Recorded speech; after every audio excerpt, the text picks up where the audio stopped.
Thomas Soto. L'écart de rémunération homme-femme se réduit en France, Axel de Tarlet. Il se réduit, mais il reste énorme. En moyenne, un homme gagne 19% de plus qu'une femme. On parle à poste et expérience égale. Hein. Alors, non. Alors, ça, ce sont des. Alors, il faut être très précis sur ces chiffres. Donc là, ce sont les chiffres de l'APEC, l'association des cadres, à l'occasion de la journée de la femme dimanche prochain. Donc, si vous regardez chez les cadres, en moyenne, une femme cadre gagne 700 € de moins par mois qu'un homme cadre, soit un écart de 18,6% précisément.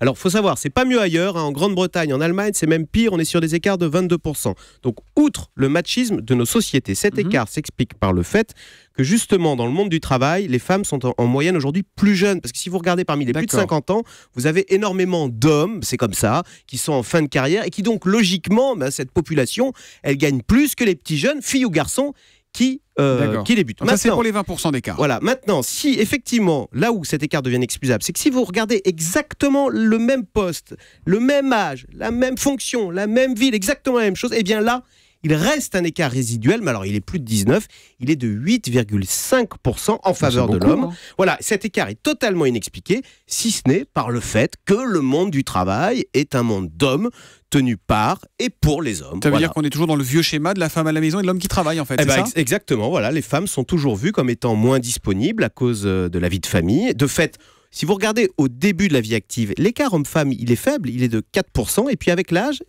l'écart s'accroît, chez les plus de 50 ans, il est de 12%, là pour le coup, à poste égal. Voilà. Mais Axel, on a quand même l'impression que les mentalités évoluent, les choses s'améliorent, non ? Alors, c'est vrai, c'est d'ailleurs ce que montrent les statistiques, on parle d'un écart de 19% aujourd'hui, donc à tout poste confondu, 18,6 précisément. Il faut savoir qu'en 2008, il y a 7 ans, cet écart était de 22%, donc oui, les choses vont dans le bon sens, et puis on vient de le dire, chez les jeunes générations, là, les jeunes, l'écart est maintenant faible, 4%, signe que ces différences de salaire hommes-femmes sont devenues inacceptables socialement, mais c'est aussi dû au fait qu'on réalise que ces différences de salaire, elles sont contre-productives, et ça, toutes les études le montrent. Les entreprises où les femmes ont des postes de responsabilité marchent mieux.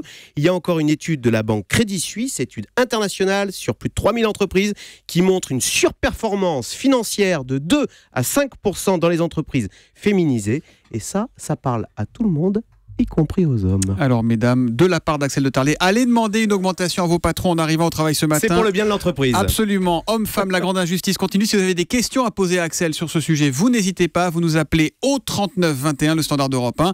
Et Axel vous répondra dans le débrief de la matinale. Ce sera juste après Nicolas Canteloup tout à l'heure. 39 21 tout à l'heure.